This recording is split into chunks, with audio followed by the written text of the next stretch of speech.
안녕하세요. 교회를 지켜주신 여러분께 감사드립니다. 저는 24일서부터 31일까지 베트남 여행을 4번째 다녀온 함희정입니다. 이번 여행은 생각지도 않았는데 가게 되어 더욱 감사였습니다. 다른 선교보다 이번 선교는 선교사님께서 현지인들을 통하여 세워놓으신 여러 교회를 방문하는 형태의 선교였습니다. 방문한 교회는 교회들마다 우리나라 7, 80년대의 교회 시절을 연상케 하는 상황이었습니다. 에어컨도 없이 돌아가는 큰 선풍기로 예배드리는 실정이었지만 열정과 사모하는 마음은 얼마나 뜨거운지 참 부러웠습니다. 주님을 향한 식어버린 열정을 들킨 것 같다 참 부끄러웠습니다. 동라 지역과 캐산 지역에서 만난 하반신 마비의 형제와 교통사고로 전신마비가 된 형제를 위해서 뜨겁게 온 마음을 다해 기도하고 온 것이 제일 기억에 남습니다. 돌아와서도 그들이 자리에서 일어나는 기적을 통하여 복음이 확장되는 길이 열리기를 계속 기도하고 있습니다. 감사한 것은 전신마비 형제가 우리가 다녀온 후 죽을 먹기 시작했다고 합니다. 벌떡 일어나 주님의 살아계심을 온 마을에 또 온 곳에 나타낼 수 있기를 함께 기도해 주시면 감사입니다. 마지막으로 이번 선교여행에 비 한 번 맞지 않고 아무 어려움도 만나지 않도록 인도해 주신 하나님께 감사드리며 또한 모두를 무탈하게 잘 다녀올 수 있도록 기도해 주시고 마음을 모아주신 교회 모든 여러분들께 진심으로 감사드립니다. 할렐루야. 빛과 소금의 교회 배종원 성도입니다. 베트남 가기 전에 저는 꿈에서 희한하게 베트남 현지의 그 곳을 봤어요. 예지몽처럼 이렇게 봤습니다. 진짜 척추마비인 그 누워 계신 깜 형제분을 꿈에서 뵀는데 진짜 가니까 계시더라고요. 예. 또 치료하는 저희 팀도 보았습니다. 실제로 치료받은 한 분이 캐시안의 한 분은 식사까지도 가능해 소식을 접했고요.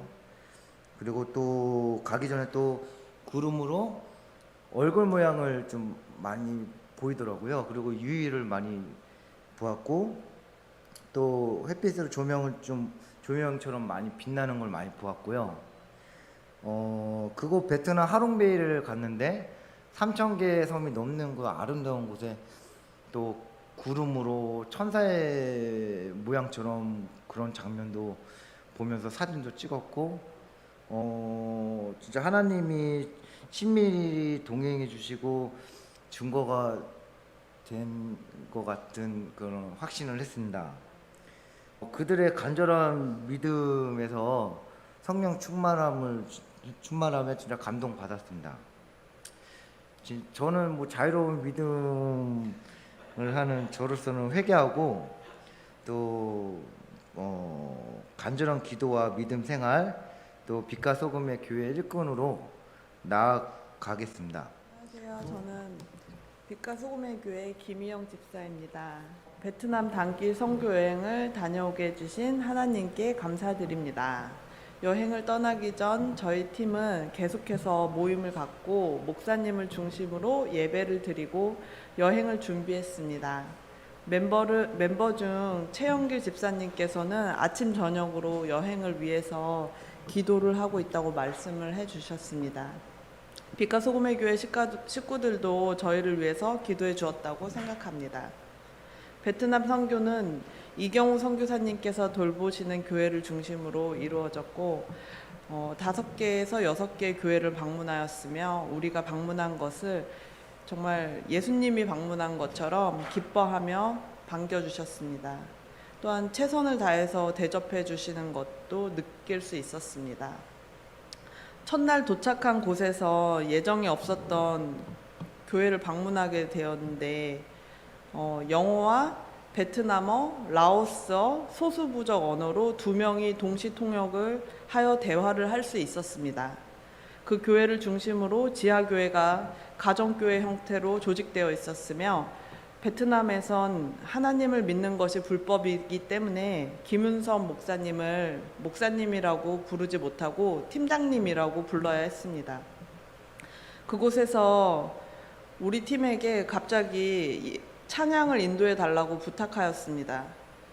그런데 저희 팀에 찬양팀이 함께 오지 못하여서 저희가 굉장히 난감한 상태에 처했는데 이제 김윤선 목사님께서 도와주셔서 영어로 찬양을 부를 수 있었습니다.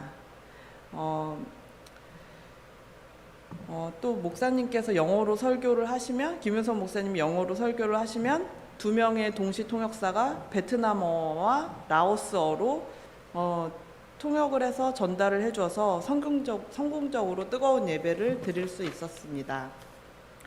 18시간 버스를 타고 들어간 캐산교회에서 슈퍼를 찾아볼 수 없었고 아이들은 저희가 준비해간 커다란 알사탕을 아껴서 먹는 것이 너무 안타까워 보였습니다. 저희를 대접하려고 귀한 음료수와 초코파이처럼 보이는 음식들을 내어주셨을 때 우리 일행 중에 한국인 한 분이 한국말로 먹는 척하고 드시지 마세요. 이곳에선 이것이 너무 귀한 음식입니다. 라고 말씀을 해주셔서 우리와 캐산 지역의 차이를 크게 느낄 수 있었습니다. 외국인이 들어와 선교하는 것을 이웃 주민들이 신고할 수 있기 때문에 계속해서 조심해야 하는 상황이었습니다. 그곳에선 우리가 가져간 옷가지들과 또 먹을 간식과 헌금이 너무나 귀한 상황이었으며 크게 도움이 되는 것 같았습니다. 선교사님께서 베트남에서 너무나 중요한 일을 하고 계신다는 생각이 들었으며 베트남 선교 여행에 참여하길 정말 잘했다는 생각이 들었습니다. 저희는 여름 휴가를 활용하여 다녀온 선교 여행이었지만 베트남의 6개 교회에서는 저희의 방문이 너무나 기쁘고 위로가 되는 일이었음을 느낄 수 있었습니다. 단기 선교 여행을 다녀와 본 적이 없는 분들께는 앞으로 기회가 되면 꼭 다녀오시길 권하고 싶고 우리가 조금 힘듦으로 인해 선교지에 큰 기쁨과 위로를 드릴 수 있다는 사실이 너무 감사했습니다. 이번에 선교에 참여할 수 있게 해주신 하나님께 감사드립니다. 감사합니다. 이어서 오늘의 성경 말씀을 읽도록 하겠습니다. 오늘 말씀은 로마서 1장 1절부터 6절까지입니다. 예수 그리스도의 종 바울은 사도로 부르심을 받아 하나님의 복음을 위해 구별되었는데 이 복음은 그분께서 자신의 대언자들을 통하여 거룩한 성경 기록들에 미리 약속하신 것으로 자신의 아들 예수 그리스도 우리 주에 관한 것이라.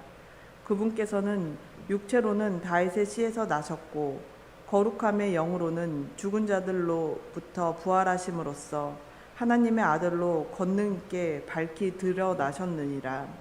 그분으로 말미암아 우리가 은혜와 사도직을 받아 그분의 이름을 위하여 모든 민족들 가운데서 믿음에 순종하게 하였나니 너희도 그들 가운데서 예수 그리스도의 부르심을 받았느니라.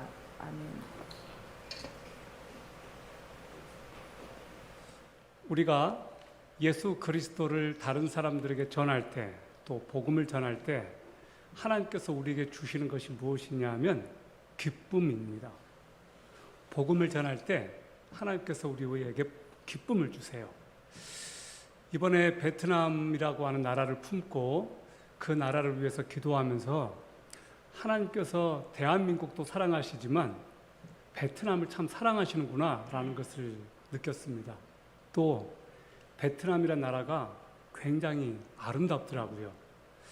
하나님께서 지으신 이 세계는 정말 아름답습니다. 저는 오늘 하나님의 복음이라고 하는 제목으로 여러분하고 말씀을 나누겠습니다. 여러분, 복음이라고 하는 이야기를 들을 때 여러분 어떤 생각이 드세요? 여러분은 복음이 무엇입니까? 라고 여러분에게 물어본다면 그것에 대해서 대답할 수 있습니까? 생각보다 많은 사람들이 복음이 무엇입니까? 라고 물어보면 대답을 잘 못하는 것을 보았습니다. 왜 그럴까요? 그것은 우리가 복음에 대해서 들었어도 너무나 추상적으로 생각한다는 것입니다. 또 하나는 정말로 복음을 제대로 우리가 깨닫고 그것을 다른 사람에게 전하해 본 경험이 없기 때문에 그럴 수 있습니다. 우리는 우리가 들은 것을 다른 사람에게 전할 때 비로소 그 지식이 내 것이 된다는 것을 알 수 있습니다. 복음을 헬라어로 요앙겔리온이라고 합니다. 요앙겔리온. 이 말은 예수님께서 처음 사용하신 말이 아닙니다. 예수님 당시에 헬라 제국 시대 때부터 이미 이 말이 사용되고 있었습니다. 이 말을 예수님께서 그대로 사용하셨습니다. 자, 이 복음을 히브리어로 베쇼라라고 합니다. 히브리어로는 베쇼라라고 해요. 신약 성경이 기록된 헬라어로는 요앙겔리온이라고 합니다. 영어로 이것을 풀어보면 good news, 좋은 소식이에요. 한자어로 풀어보면 복음, 복복자 소리음자, 복된 소식, 복된 말, 그래서 좋은 소식입니다. 이 요앙겔리온이라고 하는 이 단어를 보면 좋은이란 뜻이에요. 앙겔리온, 이 말이 기별이란 뜻이에요. 기별, 소식. 그래서 요앙겔리온. 이 말이 신약 성경에만 76번이나 사용됩니다. 꽤 많이 사용되었습니다. 고대 지중해 문화권에서는 이 말이 어떻게 사용되었느냐?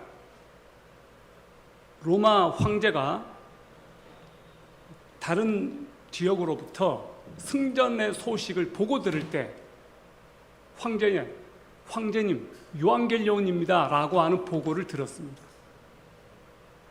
피쥐베지 로마가 가서 군대가 승리했을 때 요앙겔리온입니다 라고 하는 이야기를 들었습니다.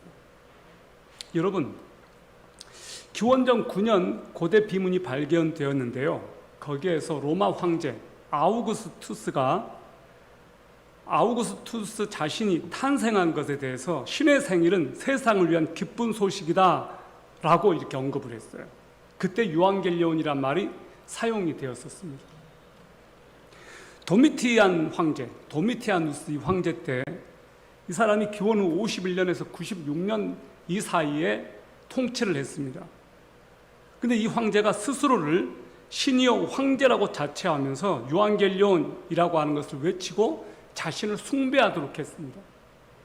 그러니까 요앙겔리온이라는 이 말은 황제가 아들을 낳았거나 상대방 나라를 정복했거나 좋은 소식이 있을 때마다 요앙겔리온이라고 하는 이 호외, 이것이 전 로마 전역에 퍼졌습니다.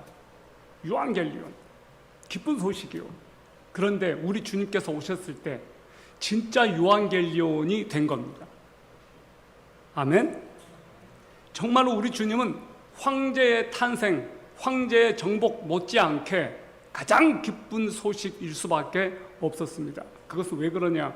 온 세상을 어둠으로부터 해방시킬 수 있는 그분이 오셨기 때문입니다. 우리는 이 요앙겔리온이라고 하는 이 말 속에서 기독교가 정말로 좋은 소식을 이 세상에 가지고 왔다라고 하는 것을 우리가 알아야겠습니다. 여러분이 이 복음을 가지고 있고 이 복음이 여러분에게 왔다라고 하는 것은 여러분의 인생의 혁명적인 이야기예요. 정말로 놀라운 이야기예요. 여러분이 들은 소식 중에, 지금까지 들은 소식 중에 가장 기쁜 소식은 무엇입니까? 여러분이 역사상 지금까지 들었던 가장 기쁜 소식은 무엇입니까? 곰곰이 생각해 보십시오. 그러면 여러분은 최종적으로 이런 결론에 도달할 겁니다. 복음이, 예수 그리스도에 대한 이야기가, 예수님이 내 인생에 들어오셨다는 이야기가 내 인생에 일어난 가장 큰 기쁜 소식이구나 라고 하는 것을 여러분이 공감하게 되고 동의할 것입니다. 자, 복음이 무엇인가? 오늘 성경은 복음에 대해서 말을 하고 있는데요. 여러분, 오늘 우리가 로마서 1장 1절부터 6절까지 읽었습니다. 크리스찬들은 성경이 하나님의 말씀이라고 믿고 있습니다. 그런데 안타깝게도 많은 크리스찬들이 하나님께서 자신에게 말씀하시는 이 성경 말씀을 잘 읽지 않습니다. 이것은 굉장히 안타까운 이야기인데요. 크리스찬인 우리가 성경 말씀을 잘 안 읽는단 말이에요. 대신에 유튜브를 보고 TV 보는 것은 시간 가는 줄 몰라고 봐요. 왜 그럴까요? 성경 말씀이 진짜로 나에게 주시는 하나님의 말씀이라고 머리로는 알고 있지만 내 머리와 내 생각과 내 마음은 따로 놀아요.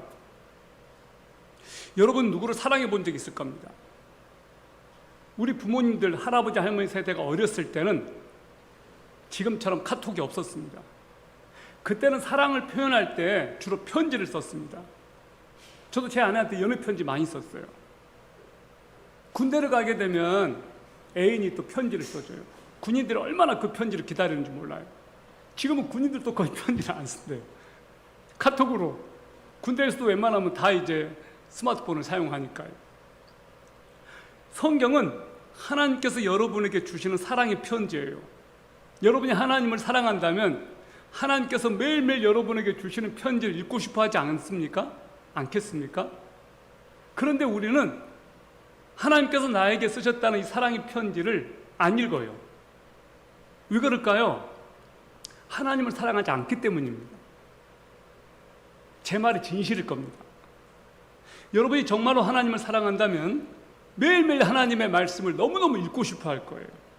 미치도록 읽고 싶어 할 거예요. 요즘 JTBC에서 킹더랜드라고 하는 아주 재밌는 드라마를 하고 있어요. 저는요, 겉은 남자인데 속은 아줌마예요. 드라마 보는 걸 되게 좋아해요. 엄청 절제해요. 근데 가끔씩 이렇게 올라오는 거 있잖아요. 그걸 조금씩 보면 이 이름이 구원이에요. 남자 주인공. 그 여자 주인공이 천사랑이에요. 엄청 사랑하고 좋아해요. 그러니까 시도 때도 없이 막 방문하는 거예요. 보고 싶어 하니까. 그런 것만 봐도 사랑한다고 하는 것이 얼마나 서로를 그리워하고 보고 싶어 하는지 느껴지잖아요. 그런데 우리가 정말로 하나님을 사랑한다면 시도 때도 없이 하나님께 나아갈 것 같아요. 시도 때도 없이 하나님을 찾고 싶을 것 같아요. 그리고 시도 때도 없이 하나님께서 나에게 주셨다는 이 말씀을 읽을 것 같아요. 그런데 너무나 안타깝게도 우리가 성경 말씀이 바로 얼마든지 펼쳐서 읽을 수 있음에도 불구하고 북한에서처럼 그런 사회주의 공산주의 국가처럼 숨어서 보지 않아도 어느 곳에서도 읽을 수 있고 펼쳐볼 수 있고 할 수 있음에도 불구하고 우리는 너무 배불렀는지 말씀을 너무 안 본다는 거예요. 이건 저와 여러분에게 아주 비극적인 이야기예요. 우리가 하나님의 사랑을 충만하게 경험하지 못하고 하나님의 사랑을 충만하게 느끼지 못한다면 어떻게 다른 사람에게 예수 그리스도에 대한 이야기를 해줄 수 있을까요? 아마 우리는 이 세상을 떠났을 때 엄청 후회하게 될지도 몰라요. 왜 내가 내 삶을 그렇게 살았지? 왜 내가 그렇게 많은 시간 동안 한 번도 하나님의 복음을 전하지 못했지? 왜 나는 나에게 주어진 그 많은 시간 동안 내 삶을 그렇게 돈을 버는데 허비했지? 후회할 날이 반드시 올 거예요. 그래서 솔로몬은 전도서에서 우리들에게 그렇게 충고합니다. 너 젊은 날에 하나님을 기억하라. 너 더 늙기 전에 하나님을 기억하라는 거예요. 전 여러분이 여러분의 인생의 노른자위, 젊을 때, 가장 왕성할 때 하나님을 찾게 되기를 바랍니다. 여러분이 가장 팔팔할 때, 여러분의 피가 솟구치는 그 젊음의 시절에 여러분의 인생을 하나님께 드리기를 바랍니다. 다 늙어서 그때서 하나님께 돌아오는 사람들이 있습니다. 그분들이 후회하는 것이 무엇인지 아십니까? 내가 왜 젊었을 때 좀 더 일찍 이 복음을 깨닫지 못했을까? 왜 내가 젊었을 때 하나님을 위해서 내 시간을 드리지 못했을까? 여러분에게 주어진 시간, 여러분에게 주어진 건강 영원하지 않습니다. 언젠가는 우리가 나이가 듭니다. 언젠가는 여러분이 하나님 앞에 갑니다. 저는 오늘 로마서 1장 1절에서 6절까지 주는 이 말씀은 복음에 대해서 우리들에게 전해주고 있습니다. 그리고 바울이 이 복음을 위해서 선택받았다고 고백하고 있습니다. 1장 1절은 이렇게 말하고 있습니다. 예수 그리스도의 종 바울은 사도로 부르심을 받아 하나님의 복음을 위해 구별되었다라고 말합니다. 바울은 자신의 정체성을 종이라고 표현했어요. 종을 헬라어로 둘로스라고 합니다. 나는 그리스도의 종이다. 여러분은 여러분을 누구로 소개합니까? 나는 그리스도의 종인데 사도로 부르심을 받아서 하나님의 복음을 위해서 나는 특별히 구별되었다. 여러분이 하나님의 복음을 위해서 여러분도 구별되었다라고 담대히 말할 수가 있을까요? 전 여러분이 복음을 위해서 하나님께서 나를 부르셨다라고 고백할 수 있기를 바랍니다. 이 말은 특정한 선교사님이나 목회자들에게 해당되는 말이 아니에요. 모든 크리스찬들은 복음을 전하도록 위임받았습니다. 모든 크리스찬들은 하나님의 복음을 위해서 구별되었습니다. 그러므로 여러분이 언젠가 담대하게 나는 예수 그리스도의 복음을 위하여 구별된 사람입니다 라고 말할 수 있기를 진심으로 소망합니다. 바울이 그렇게 말하면서 이 복음에 대해서 설명을 합니다. 이 복음이 뭐냐? 이 복음은 그분께서 대언자들, 선지자들을 통해서 거룩한 성경 기록들에 미리 약속하신 것이다. 거룩한 성경 기록들 뭘 말하느냐? 구약을 말하는 거예요. 구약은 죄다 앞으로 오실 메시아 예수 그리스도에 대한 예언 이야기로 가득 차 있어요. 구약에 보면 선지서가 있고 소선지서가 있습니다. 예를 들면 이사야, 예레미야, 대선지서라고 그래요. 소선지서들이 있어요. 호세아, 그리고 쭉 요엘, 아모스, 스가랴, 스바냐 다 소선지서예요. 요나서도 소선지서예요. 그 성경 말씀들을 보면 구석구석마다 예수 그리스도에 대한 이야기가 실려져 있어요. 구약 성경은 선지자들의 이야기인데요. 그 선지자들이 누구를 말하고 있느냐? 앞으로 올 예수님에 대해서 증언하고 있습니다. 요엘서도 그렇고 이사야서도 그렇고 구약 성경이 예수님에 대해서 이야기하고 있어요. 여러분, 그런데 그 예수 그리스도가 어떤 분이냐? 육신적으로 볼 때는 다윗의 후손입니다. 육신으로 볼 때는 다윗의 후손이에요. 유다 지파예요. 자, 그리고 그 예수 그리스도는 성결의 영, 거룩함의 영으로 볼 때는 죽은 자들로부터 부활하셔서 하나님의 아들로 인정이 되셨습니다. 바로 이것이 복음이에요. 복음은 뭐냐? 복음의 핵심은 예수 그리스도께서 나를 위하여 죽으셨고 3일 만에 부활하셨다. 이것이 복음의 핵심이에요. 아멘? 자, 복음의 핵심이 뭐라고요? 복음의 핵심은 예수 그리스도께서 죽으셨다가 3일 만에 부활하셨다라고 하는 이것이 복음의 핵심이에요. 자, 그런데 누구를 위해서 부활했느냐? 나를 위해서. 누구를 위해서 죽었느냐? 나를 위해서. 그리고 그것이 언제부터 계획되었느냐? 창세전에. 이 세상이 만들어지기 전에 하나님께서 그것을 작정하셨습니다. 놀랍지 않습니까? 여러분, 그렇게 어마어마하신 분이, 이 자연을 창조하신 분이, 이 세계를 설계하신 분이, 전능하신 하나님이 저와 여러분을 이 세상이 만들어지기 전부터 하나님의 심장 속에서, 하나님의 머릿속에서는 저와 여러분이 이미 있었다라는 거예요. 놀랍지 않나요? 어떤 특별한 사람들이 아니라 저와 여러분을 위해서 말입니다. 그분의 계획 속에 여러분과 제가 포함되었기 때문에 저와 여러분이 특별한 사람들이 된 겁니다. 할렐루야. 이건 정말로 놀라운 이야기예요. 죽은 자들로부터 부활하심으로써 하나님의 아들로 권능 있게 밝히 드러나셨다.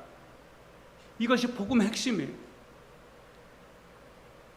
여러분, 오늘 예수 그리스도의 이 복음을 우리가 들을 때, 그런데 왜 이렇게 사람들은 이 복음에 대해서 듣기를 거부할까요?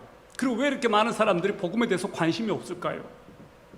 오늘 성경은 로마서에서 사람들이 짓고 있는 가장 결정적인 죄가 무엇인지를 저와 여러분에게 가르쳐 주었습니다. 그것이 로마서에 나와요. 사람들이 짓고 있는 죄 중에 가장 큰 죄가 무엇인지 아십니까? 그것은 마음에서 하나님을 추방해버린 죄예요. 여러분, 로마서 1장 18절에서 바울이 말하기를 하나님을 두려워하지 않는 사람들의 모든 것과 불의에 대하여 하나님의 진노가 하늘로부터 나타난다고 그랬습니다. 사람들은 생각할 때요, 하나님을 너무 만만하게 생각하는 경향이 있습니다. 하나님은 적당히 죄를 봐주는 분, 하나님을 착한 산타클로스라고 생각해요. 사람들이 하나님께 대한 두려움이 별로 없어요. 그래서 하나님은 내가 적당히 착하게 살면, 내가 50점만 넘으면 나를 천국 보내주실 거야 라고 하는 기대감이 사람들에게 있어요. 사람들이 진짜로 하나님을 생각할 때 하나님이 두렵고 하나님이 무섭고 하나님이 진노하시는 하나님이라기보다 하나님은 적당히 내가 죄를 지을 때 눈 감고, 적당히 내가 용서를 빌면 적당히 타협해주고 용서해주고, 그러니까 하나님을 그냥 내가 죄를 지을 때도 못 본 채 하시고 연약함에 미소 짓고 적당히 용서하시고 그렇게 생각해야 한단 말이에요. 여러분, 이것은 사탄이 심어준 생각이에요. 하나님은 그런 분이 아닙니다. 하나님의 성품에 대해서 너무나 무지한 거예요. 하나님은 엄청나게 두려운 분이세요. 하나님은 진노하시는 분이세요. 뭐에 대해서? 죄에 대해서. 하나님은 죄에 대해서 털끝만큼도 그냥 넘어가시지 않습니다. 그것을 우리는 하나님의 거룩하심이라고 그래요. 거룩이 뭐냐? 거룩은 더러운 것에 반대예요. 거룩은 죄를 미워하는 거예요. 거룩은 이만큼도 죄를 용납하지 않는 거예요. 완전한 고결함, 완전한 깨끗함, 완전한 구별됨, 그것이 거룩이에요. 하나님은 그런 분이세요. 이만한 특별도 용납하지 않으시는 분이세요. 근데 그 하나님께서 우리들에게 요구하시는 것이 무엇일까? 하나님이 어떤 분이심을 알라는 거예요. 자연을 통해서 계시된 하나님을 알라는 거예요. 하나님을 믿지 않는 사람들, 예를 들면 예수 그리스도에 대해서 한 번도 들어보지 못한 사람들은 어떻게 될까? 그 사람들에게도 하나님은 당신을 계시해 주셨습니다. 그것이 뭐냐? 자연 계시예요. 하나님은 양심을 통해, 자연을 통해서 하나님 당신을 계시해 주셨습니다. 그래서 핑계할 수 없게 하셨습니다. 여기 로마서 1장 19절에서 21절까지를 보세요. 성경은 이렇게 기록합니다. 이는 하나님을 알만한 것이 그들 속에 분명히 드러나 있기 때문이라. 하나님께서 그것을 그들에게 보이셨느니라. 그분의 보이지 아니하는 것들, 곧 그분의 영원하신 권능과 신격은 창세로부터 분명히 보이며 만들어진 것들을 통해 깨달아 알 수 있나니, 그러므로 그들이 변명할 수 없느니라. 그들이 하나님을 알되 그분을 하나님으로 영원롭게 하지도 아니하고 감사하지도 아니하며 오히려 자기들의 상상 속에서 허망해지고 또 그들의 어리석은 마음이 어두워졌다라고 말합니다. 여러분, 잘 들으셨습니까? 하나님을 알만한 것이 그들 속에 분명히 드러나 있다고 했어요. 하나님께서 그들에게 보여주셨어요. 뭘 보여주셨습니까? 하나님 당신 자신을 이 지은 만물을 통해서 보여주셨어요. 여러분, 이 아름다운 세계를 보십시오. 세상을 보면 너무 아름다워요. 이번에 베트남을 갔습니다. 이거 베트남 하늘이에요. 계속 보여주세요. 너무너무 아름답더라고요. 이 나라가 진짜 아름다운 나라구나. 하나님께서 이 나라를 이렇게 아름답게 만드셨구나. 여러분, 세계 구석구석을 가보면요, 하나님의 숨결이 안 느껴지는 것이 없어요. 너무너무 환상적이고 너무너무 아름답고, 이 자연을 보면 계속 보여주세요. 그냥 하나님의 영광을 볼 수 있어요. 자연 속에서 하나님은 당신을 계시해 주셨거든요. 여러분은 이 자연 만물을 통해서 하나님의 살아계심을 보고 있습니까? 여러분은 이 밖에 하늘 가운데서 바다를 통해서 하나님이 진짜로 살아계시구나, 그것이 보이세요? 저는 보여요. 정말로 보여요. 밤하늘에 별들 쏟아지는 그 별들을 보면 보여요. 와, 하나님이 진짜 계시구나. 하나님께서 지금 나에게 말씀하고 계시구나. 그것이 느껴져요. 그것이 느껴져요. 여러분, 하나님을 알만한 것들을 하나님께서 자연을 통해서 보여주셨는데도 안타깝게도 사람들이 하나님을 찾지 않아요. 이 자연을 통해서 조물주가 계시다는 것을 사람들이 알매도 불구하고 하나님께 영광을 돌리지도 않고 하나님께 감사하지도 않고 오히려 생각이 허망해져서 그들이 어느 정도까지 타락해버렸느냐, 하나님 대신에 우상을 만들어 놓고 그 앞에 절하고 그 앞에 경배한다는 거예요. 마땅히 하나님께 돌려야 될 영광을 그들이 손으로 만든 우상 앞에 돌리고 있다는 거예요. 이것이 하나님의 진노를 가져와요. 그래서 하나님께서 그들을 타락한 대로 내버려 두어서 그들이 어떻게 하느냐? 자신들의 육체를 탐닉하고 이성보다 자기 동성을 또 즐기고 동성애까지 가게 돼요. 이것이 로마서에서 보여주고 있는 인간들의 죄악입니다.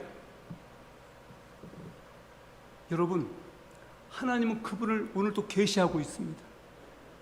오늘 여러분의 밤하늘을 한번 보시기 바랍니다. 그 밤하늘의 별빛 속에서 여러분에게 말씀하신 하나님을 느껴보시기 바랍니다. 하나님은 오늘도 이 자연 만물을 통해서 당신의 백성들에게, 이 세상에 존재하는 사람들에게 말씀하고 계셔요. 내가 존재한다. 내가 살아있다. 그런데 사람들이 하나님께 영광을 돌리지 않는다는 겁니다. 그래서 그들의 생각이 허망해졌습니다. 그래서 우상숭배로 치닫습니다. 그래서 동성애까지 갑니다. 그래서 마음속에 온갖 추잡한 것들이 마음속에 있어요. 탐욕, 폭력, 게으름, 살인, 이 모든 것들이 이 속에서 나와요. 왜? 하나님 추방해버렸으니까. 하나님을 마음에서 제거해버리니까 온갖 잡다한 쓰레기들이 속에 있는 거예요. 그래서 그런 것들이 말수통해서 나옵니다. 이것이 죄예요. 죄의 본질이 뭐냐? 하나님을 마음에서 추방해버린 거예요. 죄의 본질은 하나님을 거역하는 겁니다. 그래서 우리들의 마음속에 있는 이 모든 것들은 죄의 종류들이지 죄 자체는 아니에요. 죄, 하나님을 거역하는 거예요. 죄, 하나님의 율법을 어기는 거예요. 죄, 하나님을 마음에 두기를 싫어하는 거예요. 저는 여러분 안에 있는 죄가 보이거든 그것을 가지고 하나님 앞에 나가기를 바랍니다. 주여, 내 안에 있는 이 죄, 예수 그리스도의 보혈로 씻어주십시오. 씻어주십시오. 씻어주십시오. 그렇게 하십시오. 그렇지 않으면 이 죄가 여러분 안에서 계속해서 여러분을 부패시키고 여러분으로 하여금 하나님으로부터 더 거리가 멀어지게 만들고 여러분을 강팍하게 만들고 하나님을 떠나게 만들 수도 있습니다. 죄라고 하는 놈을 절대 용납하지 마세요. 죄라고 하는 놈하고 친하게 지내지 마세요. 죄를 허용하지 마세요. 여러분을 타락시키고 오염시키고 결국에 가서는 하나님을 떠나게 만듭니다. 그래서 사람들이 하나님 앞에 돌아올 때 공통적으로 하는 것이 있습니다. 뭔지 아십니까? 회개하는 거예요. 죄가 보이는 거예요. 전에는 안 보였던 죄가 보이는 거예요. 예수를 믿기 전에는 몰랐는데 예수를 믿고 나니까 내가 엄청나게 큰 죄인이구나 하는 것이 깨달아지는 거예요. 여러분, 하나님께서는 우리가 하나님을 찾지 않으니까 하나님 스스로 우리들에게 자신을 나타내 주셨고 계시해 주셨습니다. 그것이 무엇인 줄 아십니까? 예수 그리스도. 그분이 찾아오셨어요.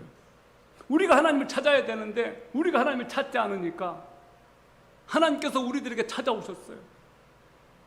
의인은 없나니 하나도 없다고 했습니다. 하나님을 찾는 자도 없다고 했습니다.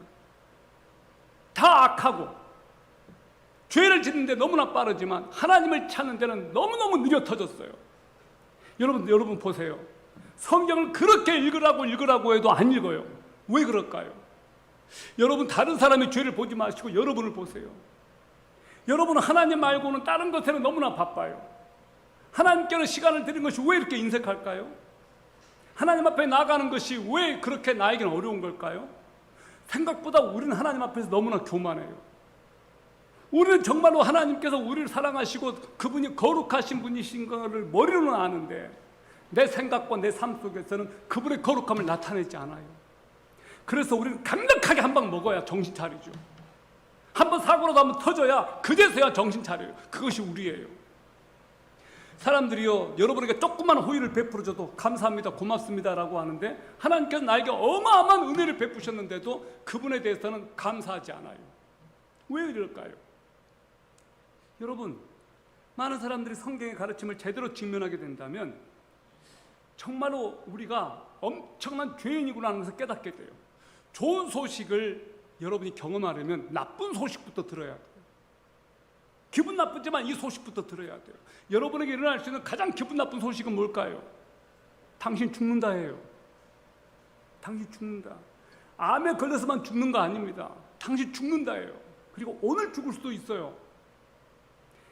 여러분 착각하지 마세요. 여러분이 오래오래 영원토록 살 것 같죠? 절대 그렇지 않습니다. 우리는 시한부 인생이에요. 순서가 없어요. 죽을 수 있어요. 제가 얼마 전이었습니다. 건설 현장 그곳에서 들었습니다. 엘리베이터 공사를 하는데 이만한 철근이 위에서 그냥 떨어졌습니다. 머리로 맞았다면 즉사했을 거예요. 근데 다행히 팔로 관통을 했어요. 살았습니다. 건설 현장에서 그런 일들이 많이 일어날 수 있습니다.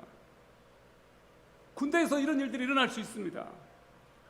우리가 조금 더 그런 사고 위험이 덜 노출된 곳에 있다 뿐이에요. 죽음은 아주 가까이 있습니다. 그런데 여러분, 하나님께서는 우리들에게 이 세상에 살아있을 동안에 기회를 주셔요. 어떤 기회를 주냐? 하나님을 찾는 기회. 하나님의 뜻에 순종할 수 있는 기회. 그것을 우리들에게 무엇으로 주셨느냐? 시간을 통해서. 우리의 시간은 지금도 흘러가고 있습니다. 시간은 생명이에요. 여러분이 평생의 시간 동안 가장 많은 시간을 허비한 것은 무엇일까요? 무엇에 가장 많은 시간을 사람들이 허비하는지 한번 볼까요? 사람들이 가장 많은 시간을 허비하는 것은 잠입니다. 그 다음에 깨어서 많은 시간을 허비하는 것이 무엇입니까? 자기 자신을 위한 시간이에요. 그 다음에 돈 버는 거예요. 일생을 80으로 봤을 때 80년 동안 하나님을 위해서 산 시간은 불과 어떤 사람에게 1년도 되지 않습니다. 사랑하는 여러분, 저는 저와 여러분이 정말로 풀라이프로 하나님을 위해서 우리의 모든 시간을 드렸으면 좋겠어요. 캐시 커넬이라고 하는 이 소녀가 있었습니다. 미국에서 엄청난 총기 사고가 있었죠. 캐시 버넬. 근데 이 아이가 예수님을 만나고 나서 2년 동안 정말로 하나님을 위해서 살았어요. 콜로라도에서 총기 사고가 있었을 때 1999년이었습니다. 그때 에릭과 딜런이라고 하는 이 두 사람이 자기 친구들을 죽였어요. 16명이 죽었습니다. 선생님 한 분하고. 근데 캐시 버넬도 그때 죽었어요. 그때 그가 들었던 질문은 이거였어요. 너 하나님 믿냐예요.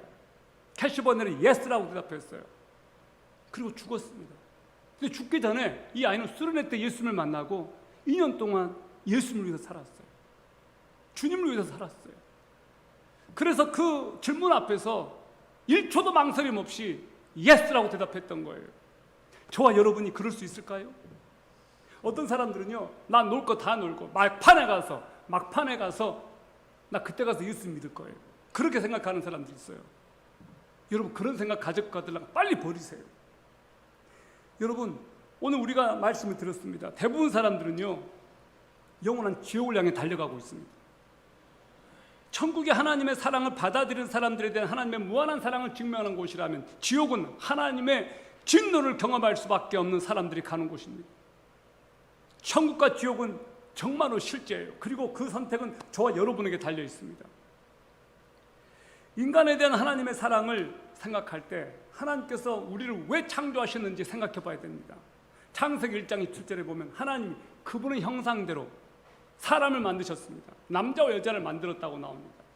하나님 형상대로 우리를 만들었다라고 말할 때 이것은 무슨 뜻일까요? 하나님께서 그분의 형상대로 우리를 만드셨다. 첫 번째, 하나님의 성품을 닮은 존재로 만들었습니다. 두 번째, 예수 그리스도를 닮은 존재로 만들었습니다. 세 번째, 하나님의 영광을 반사하는 존재로 만드셨습니다. 하나님께서는 그러면 우리를 왜 만드셨을까요? 하나님을 가장 닮은 존재로 만들어서 하나님께서 가장 하시려고 했던 게 무엇일까요? 여러분 한번 대답해 보세요. 하나님께서 여러분을 왜 만드셨습니까? 여러분과 교제하시기 위하여. 여러분과 교제하시기 위하여. 우리를 불러서 예수 그리스도와 교제케 하시는 것이 하나님의 목적이에요. 하나님은 그분의 영광을 우리들에게 투영시켜 주셔요. 그분의 영광을 우리들에게 비춰주세요. 제가 정말로 하나님을 사랑하는 한 사람을 알고 있어요. 그분을 만나면 얼굴이 빛나요. 정말로 그분을 보면 진짜로 저분은 하나님을 사랑하는구나 느껴져요. 그 얼굴 속에서 광채가 보이는 것 같아요. 하나님과 가까이 지내는 사람들에게 그게 보이는 것 같아요. 여러분의 얼굴에서 그게 보였으면 좋겠습니다. 저의 모습에서 그게 느껴졌으면 좋겠어요. 여러분이 교회 나왔을 때 얼굴이 시무룩하고 금방 한번 건들기만 해봐 내가 그냥 가만 안 둘 거야. 그런 분들이 계세요. 교회 오면. 그러지 마세요. 교회 그런 것도 아니거든요. 교회 왔는데도 너무 막 인상 팍팍 쓰면서 누구나 걸리게만 해봐라 이런 사람들이 있어요. 그러지 마세요. 교회는 그런 곳이 아니에요. 교회 와서 여러분들이 성령님의 임재를 경험하고 하나님께서 함께 하시는 사람들을 보면서 여러분의 얼굴에 해같이 빛나고 정말로 예수를 만나는 경험이 있었으면 좋겠습니다. 여러분이 교회에서 성도들을 만날 때 그것이 예수를 만나는 것처럼 기쁨이 되었으면 좋겠습니다. 아까 우리 희영 집사님이 간증할 때 그 얘기했어요. 베트남에 있는 성도들이 우리를 마치 예수님을 보듯이 그렇게 기다리고 있었다고. 우리를 맞이했을 때 예수님을 맞이했을 때처럼 그렇게 하는 것 같다고. 그분들이 진짜 좋아하는 것이 보였거든요. 우리를 진짜로 기다리고 있는 것이 보였거든요. 그분이 우리가 가지고 간 선물을 기다렸다고 생각하지 않아요. 진짜로 우리를 기다렸던 거예요. 그게 보였어요. 그 아이들의 모습 속에서, 천진난만한 그 아이들의 모습 속에서 하나님이 이 아이들을 얼마나 사랑하시는지가 느껴졌어요. 그곳에 갔을 때 오토바이 사고로 척추가 완전히 나가서 움직이지도 못하고 목에 호스가 꽂고 호스가 꽂혀져서 음식을 이렇게 주입해서야만 살 수 있는 그 형제가 있었습니다. 아내와 그 가족 되는 분들이 옆에 앉아 있었습니다. 거기가 아마 사시교인가 그랬을 거예요. 이곳에 와서 기도를 해달라고 해서 갔습니다. 가서 보니까 생각보다 너무너무 안 좋았습니다. 그 형제의 몸에 손을 얹고 형제들이 간절히 기도했습니다. 갔던 분들이 형제들은 이렇게 손을 얹고 기도했고. 근데 그때 우리 종원 성도가 뭘 봤냐면 그 형제를 위해서 기도해 주는데 그 형제가 웃더래요. 누워있는 그 형제가 표현을 못하고 웃더랍니다. 그것을 우리 종원 형제가 기도할 때 눈 뜨고 기도했나 봐요. 그게 보였나 봐요. 그 형제가 너무 밝게 이렇게 웃는 게 보였대요. 그게 기뻤대요. 그리고 돌아와서 우리가 들은 소식은 그 형제가 죽도 먹지 못했는데 자기가 이제 죽을 먹고 있다고 그 얘기를 들은 거예요. 할렐루야. 그 자리에 좀 살려주셨으면 완전히 낫게 해주셨으면 진짜 끝내주는 건데 그런 생각이 들었거든요.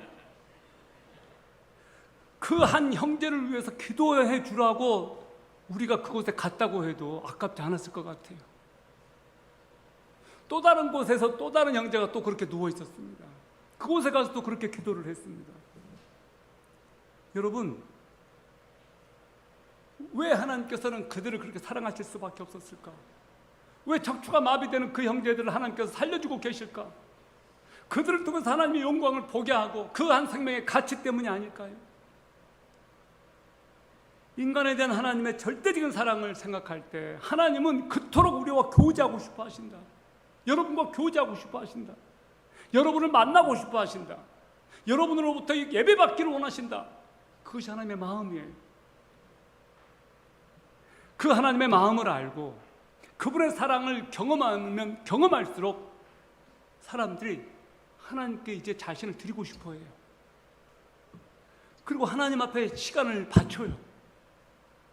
하나님의 말씀을 이제서야 읽어요. 그리고 눈물을 주룩주룩 흘려요. 그리고 다른 사람에게 다가가서 그분의 사랑을 나누어요. 이제는 깨닫게 되니까 그런 변화가 저와 여러분에게 있기를 바랍니다. 아멘? 얼마 전이었습니다. 제가 사무국으로 있는 회사에서 제가 맡고 있는 한 현장을 갔습니다.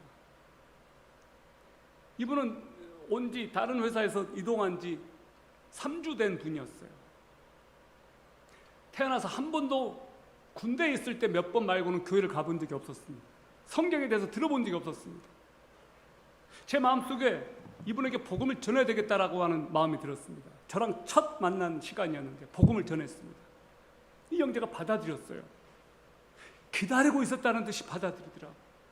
기도하겠냐? 예수님을 믿겠느냐? 기도하겠대요. 예수님을 믿겠대요. 그래서 예수님이 영접하는 기도를 또박또박 따라서 해요. 예수님을 이렇게 믿기로 했대요.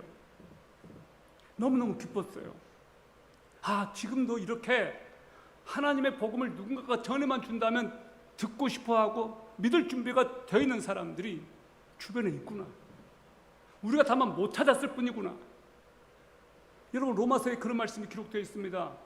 듣지 않으면 누가 믿겠느냐? 보냄받지 않았으면 누가 전할 수 있겠느냐?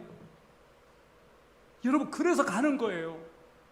그래서 복음 들고 가는 거예요. 누군가가 전해줘야만 믿으니까, 누군가가 가야만 들으니까.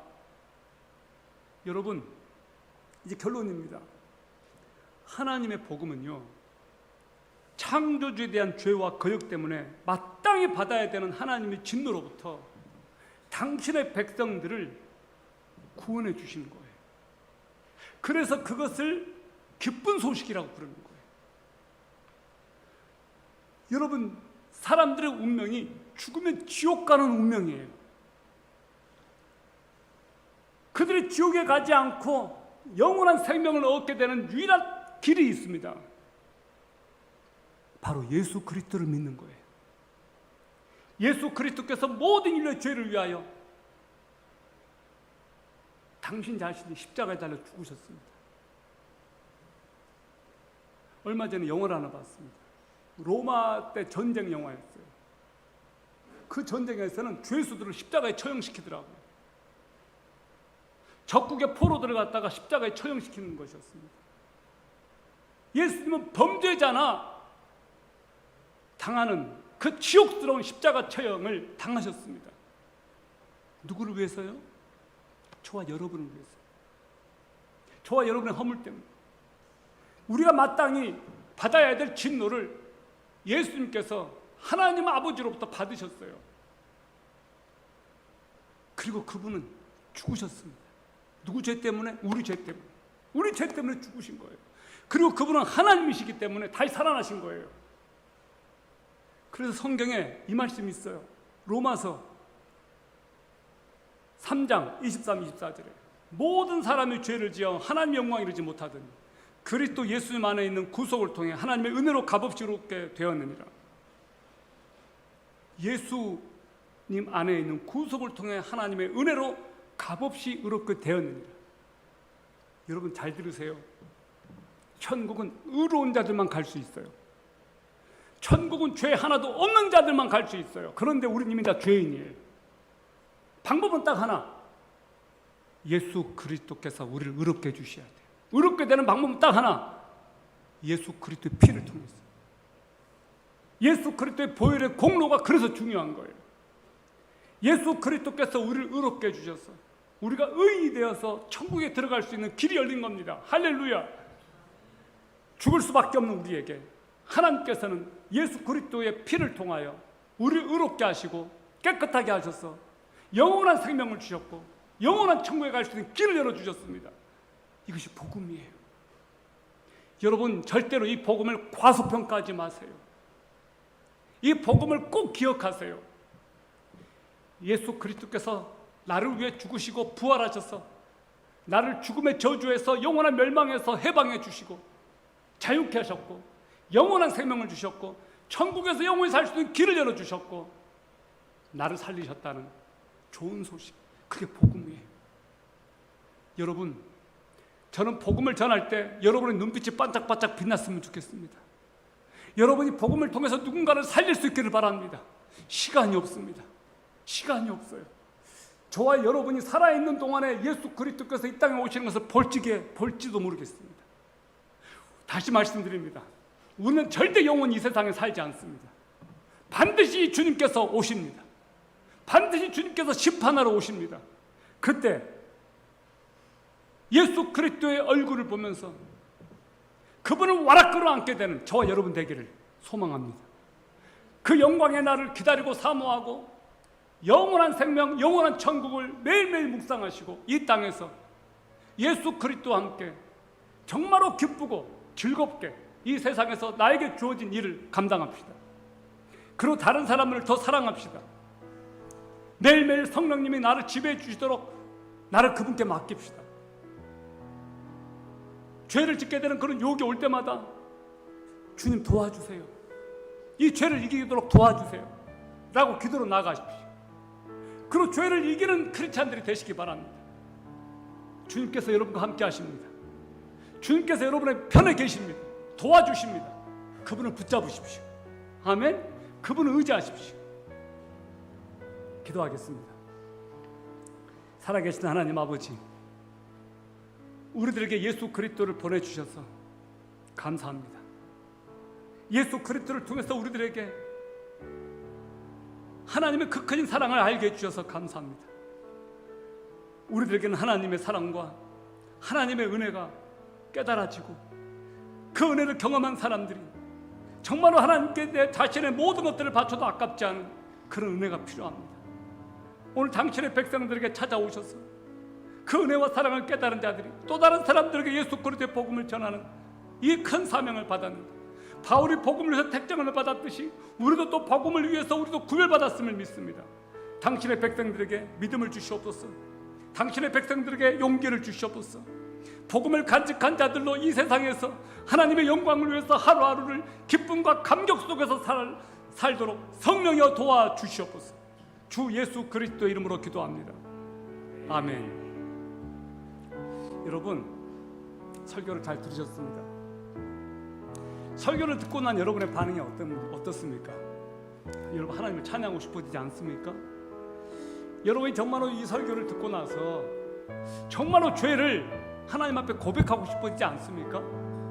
아멘. 여러분, 정말로 이런 설교를 듣고서 그렇구나, 정말로 내가 죄인이구나, 예수 그리스도께서 나를 만나 주셔야 되는구나, 그 은혜를 여러분 사모하게 되지 않습니까? 저를 좀 봐주시겠습니까? 저를 좀 봐주세요.